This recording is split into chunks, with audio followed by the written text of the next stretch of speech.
Welcome to Tools for Time Traveling, the podcast equipping creators to build the future today.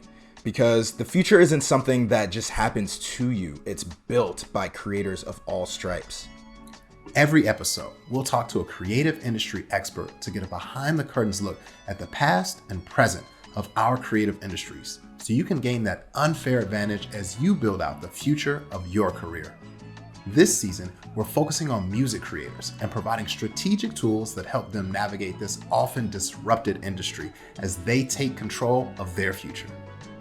All right, now let's jump into the episode. All right, time travelers, people. I don't know if we've tested that out yet, but I like it. Run with it, man. Run with it. I like it. I like it. What's up, y'all? Welcome back to Tools for Time Traveling, the podcast equipping creators to build the future today. I'm Gavin Guidry, creative director, maker of content things sometimes. Des, what's up, man? Hey, and I'm Desmond Dickerson. I am a futurist and a consultant and strategist and whatever the day calls for. Yeah, and we just want to thank everybody, who's been tuning in thus far. We've been having some really great conversations. It's been really fun, actually. Sort of starting in the past and getting a look at what's happened before that's informed the present, that can help us start to gain insights for what the future looks like, and not only what it looks like, but how we can maybe start to develop mindsets and frameworks and tools to help us get to the artist-friendly, creator-friendly future that we want to see. Thanks again, Des, futurist extraordinaire, who's really just given us those frameworks and those tools to just help us go beyond conversations. That's really the one main thing that we've wanted to do with this podcast, is go beyond your normal podcast conversations and really get to insights, do some critical thinking, do some futurist thinking. And we've been really blown away with the insights and the things that we've learned, and with the things that some of you guys have been communicating to us that you've been learning through this process. And so we really don't want to move on too quickly before we move on to other subjects or move on to other guests and experts. We just want to start to draw some connections between the things that we've been hearing, because if we do really feel that we can take the future into our hands and help us get to a more creator-friendly future, we want to focus on the key themes that will help us get there. So, these next few episodes, we just want to take a little bit of time to bring back some of those really key themes, the important insights, in a more short form way to keep inspiring you in your everyday work, your everyday creativity. Yeah. So without further ado, we're just going to jump right in. One of those key topics that we really kept hearing over and over again was community. Specifically, how do musicians cultivate and leverage the communities that they're already a part of? So in this episode, we'll share some of the insights that our guests had on this topic and reflect on what it means for the future of music. So let's dive right in with some insights from Marcus Hollinger. When we talked to him before, he was the VP of marketing at Reach Records, and now he's the CMO over there. Yep. Glowed up, man. He glowed up. Exactly. And I'm sure a part of that was due to the insights he was sharing with us and other things, other knowledge that he had. So we'll dive right into what he had to say. And specifically, it was around how can artists, go online and leverage and tap into these communities that are already existing to help launch their careers or further their audience engagement. If you're thinking about the future of music, it's probably a little more helpful to think about, well, what's the future of my music if you're a creator? Case in point, or take Doja Cat, for example. I remember listening to Doja Cat back in 2016 because I thought her name was dope. And I listened to it and I was like, man, I don't get it, but I like it. I just don't get it. So maybe later, whatever. And she putting out records for a really long time. And she dropped this Moo thing. And it went crazy online. Dressed up as a cow, not being serious, being viral. And that skyrocketed her to, she went from obscure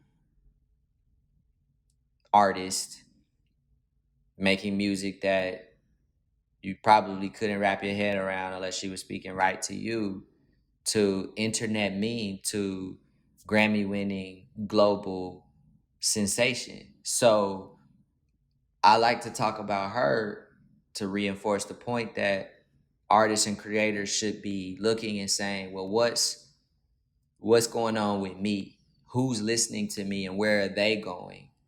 Am I going where they're going? Am I serving them? I don't think everyone can replicate Doja Cat's success, but I do think everyone can learn from what she did, in that she really was able to identify what and who she was and do certain things at the right moment that now gives her the opportunity to participate within the larger framework or within the larger cultural trend, something like TikTok, something like, if she wanted to do NFTs, I think she would do great at it. But it has everything to do with how she leveraged who she was, being sort of and she kind of had that internet girl anime thing from the beginning.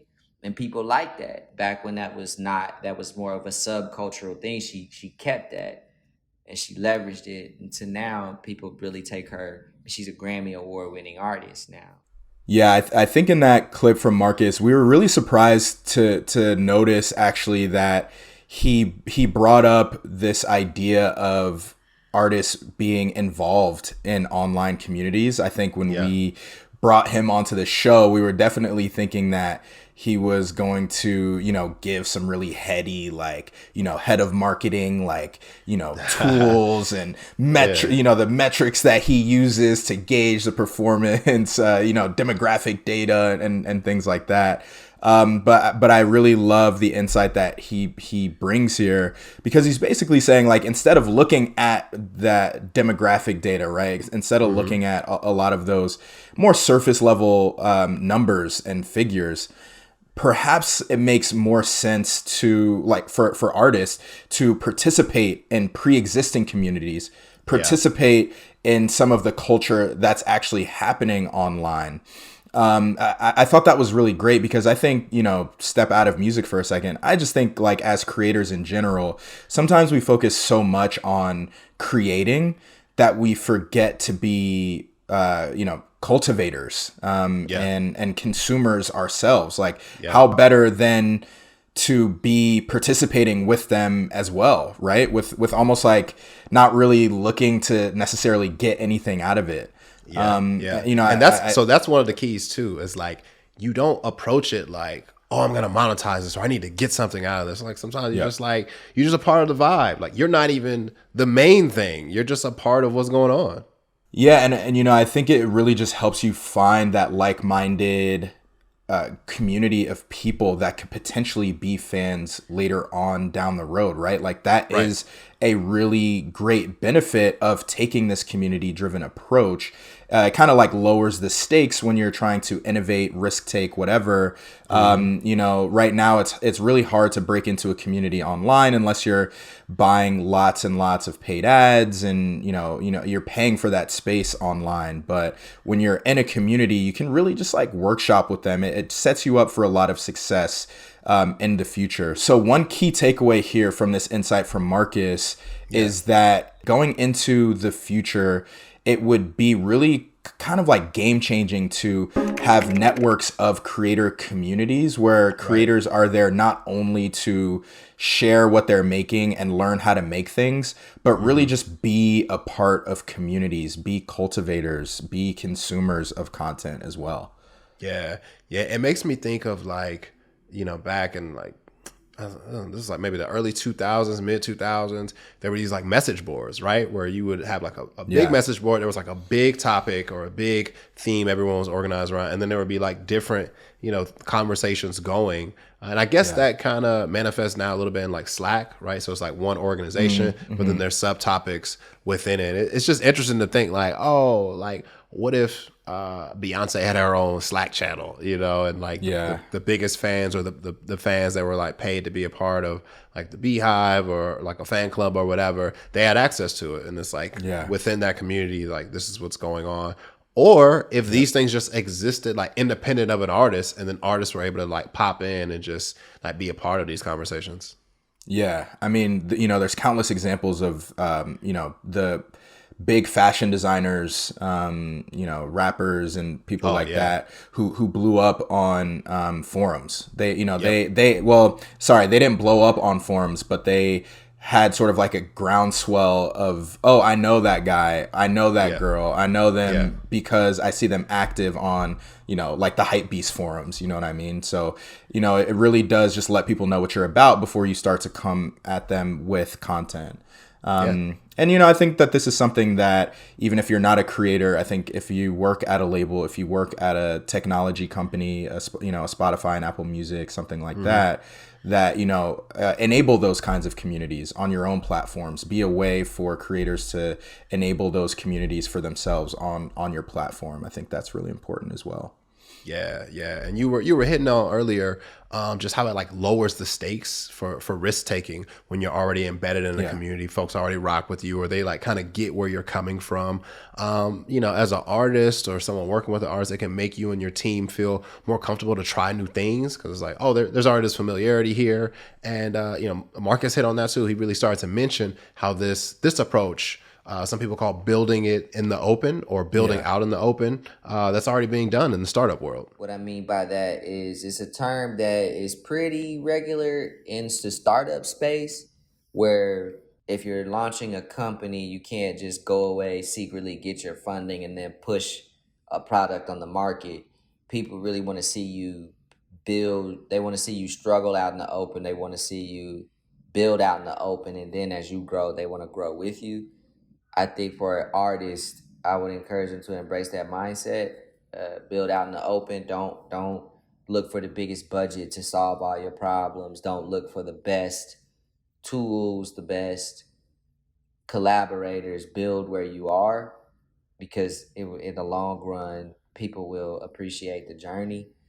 I see music marketing really evolving with artists, evolving as creators who can leverage the tools that are accessible to them to reach the very same people who are either using the tools or showing up where the tools have created platform like Instagram, and how they're rewarding creators in general and musicians who can position themselves as creators, those who can create out in the open, who can show the process of what they're creating.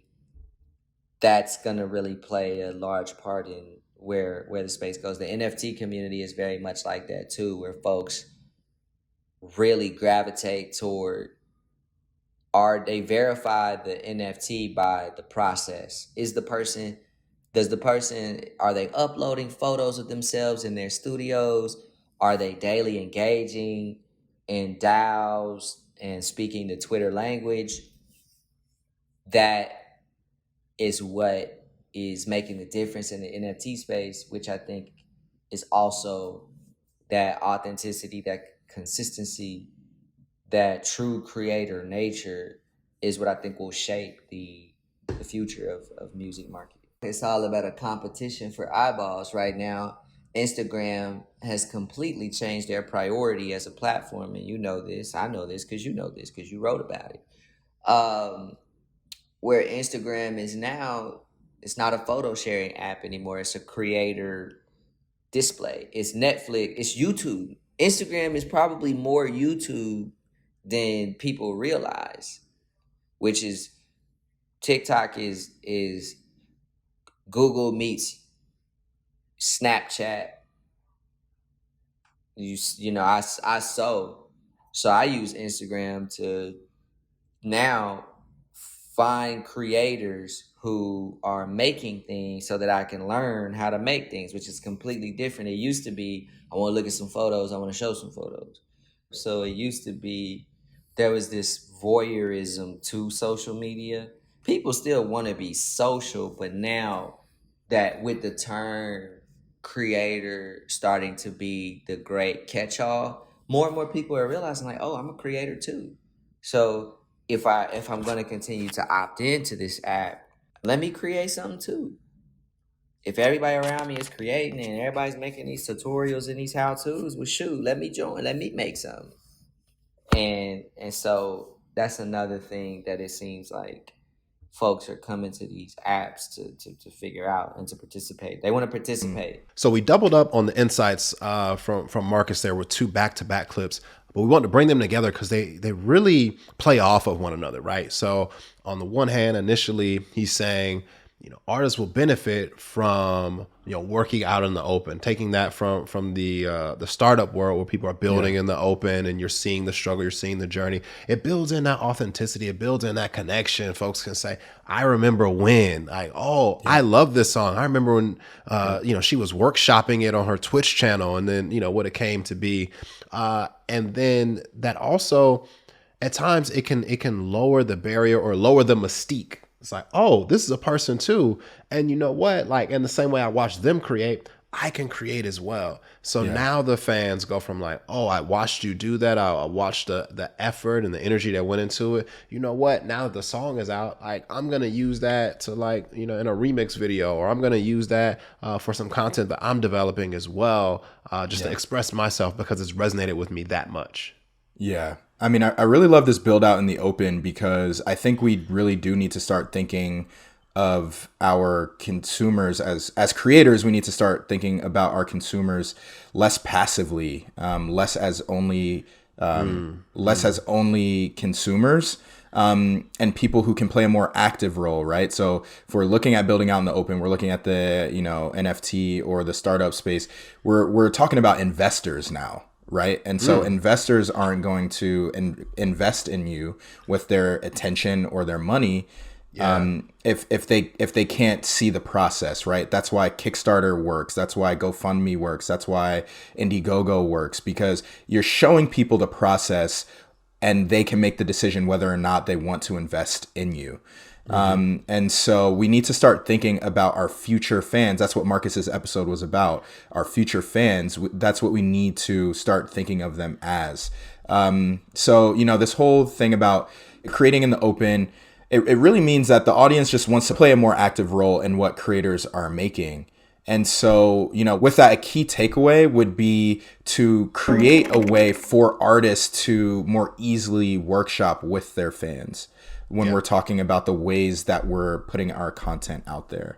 Also, with Marcus talking about music, and it really more than any art form giving users the freedom to participate.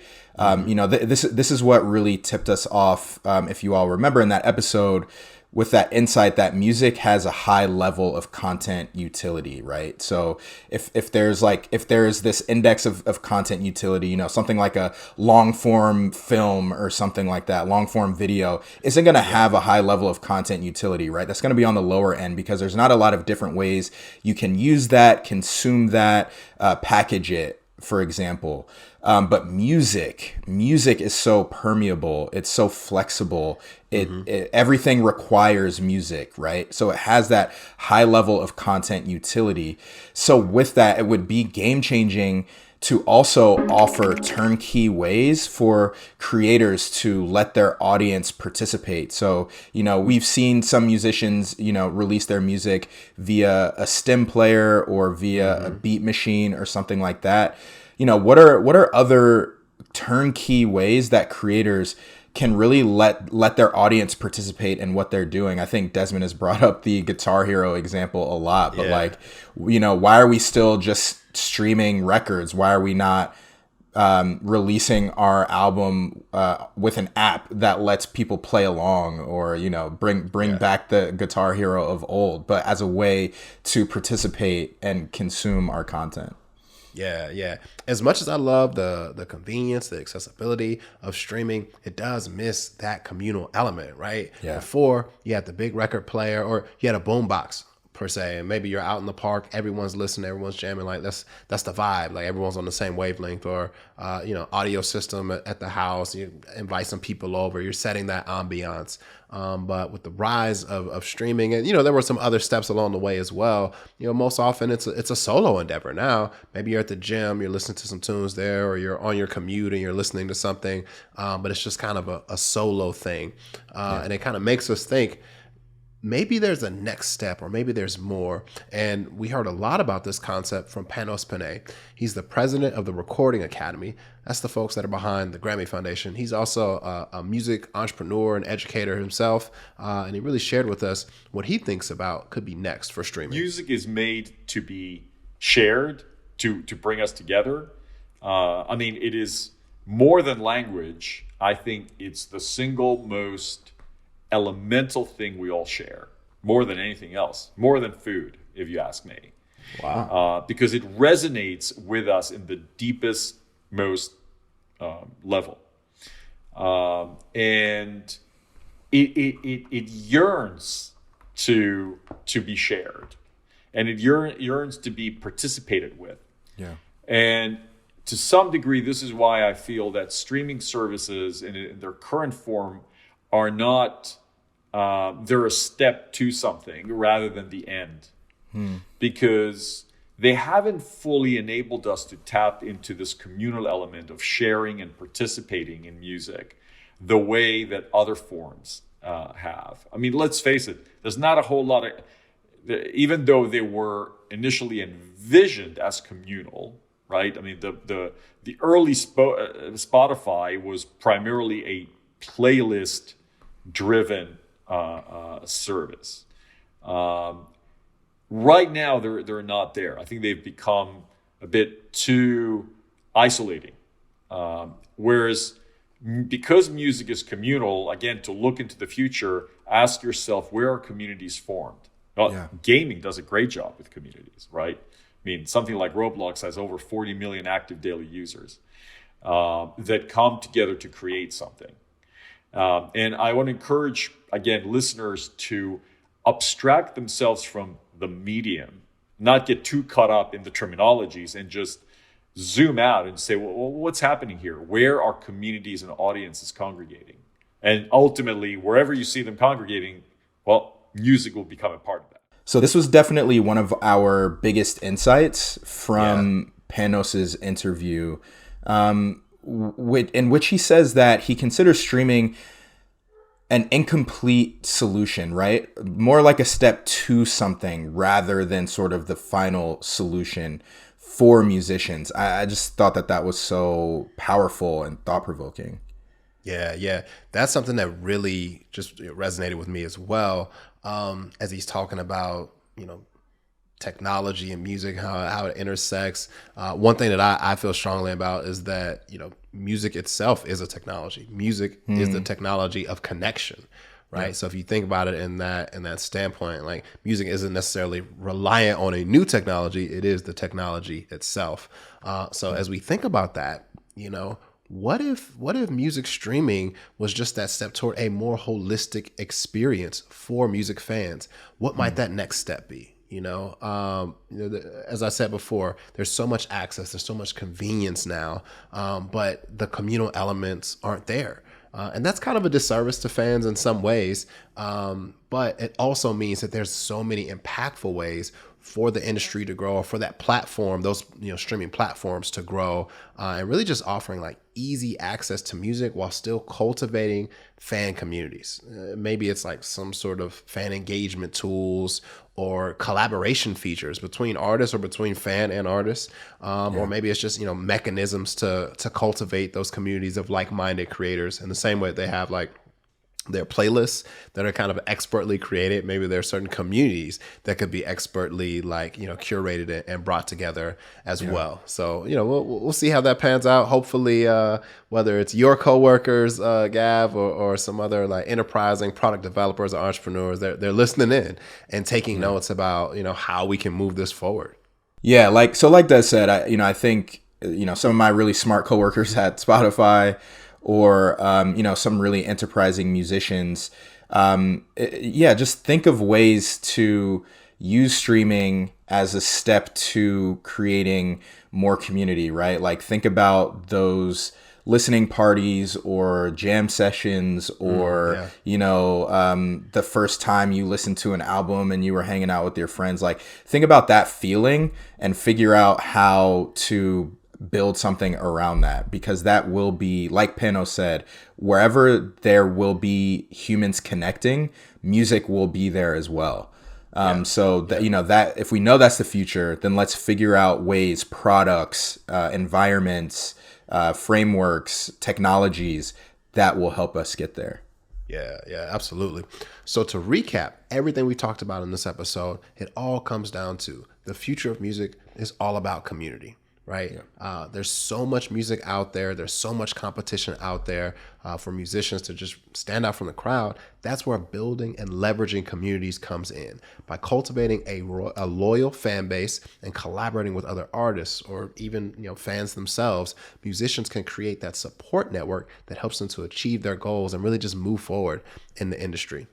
But building a community, it's not just about self-promotion and everyone look at me. It's about fostering those meaningful connections with others that share your passion for music or whatever other topic you happen to intersect with. It's about creating that sense of belonging and then using that to drive positive change in the industry or potentially even the world. Right. So we talked about a couple of game changers that can emerge out of this line of thinking. And first is, just establishing or developing a network of communities, right? If artists can start to build out these communities, they move around in, whether they're moving online or in real life spaces, but just, having this network of different communities they can pull from, interact with, and really support. Beyond that, taking a lesson from the startup community, which is building or creating out in the open. So for musicians, that looks like maybe you're workshopping a song right there in front of your fans, or, working on album art and, allowing them to, see that creative process and be a part of it in some ways. And when you do that, that starts to lower that barrier to entry and encourages audience participation, right? In ways like, hey, maybe they're remixing, one of your tracks, or, taking your audio and splicing that into a video they've put together to really just be a part of this, creative community that you've cultivated. And then beyond that, the last piece that we got is really starting to seek out new platforms that combine the accessibility of streaming with community building, right? So, some sort of tool, some sort of technology, whatever it is that allows you to get that music out to the fans, but also cultivate those direct relationships with them. Yeah, that's perfect. And again, these are sort of like our game changers. Shout out to our design thinkers. Our Stanford fam. These aren't like the solutions or the answers to like, hey, let's go create this and get closer to the future. We are really just giving the game changers, the canvas, the fuel, if you will. For innovators or any creators, anyone listening to this, sort of work with and go forward and create something as well, right? Like this is all about doing the thinking, and potentially like later on down the road with us, there will be some prototyping and how we go from here and then to where we want to go in the near future. But yeah, we would just love to hear from you on what are ways that artists can start to build those communities that we're talking about.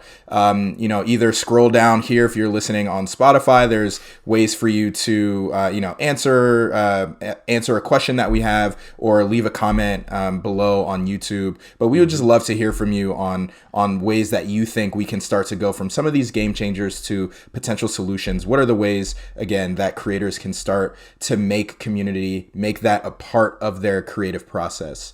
And with that being said, it looks like our time is done. Yeah. So hey, that's a wrap for today. But we'll just leave you with that call to action. Whether you're a musician or you work with musical artists, we want to challenge you and encourage you to start to take that action to start building your own community today. So this is the Tools for Time Traveling crew. Thanks for listening in today, and we'll catch you on the next episode. Peace.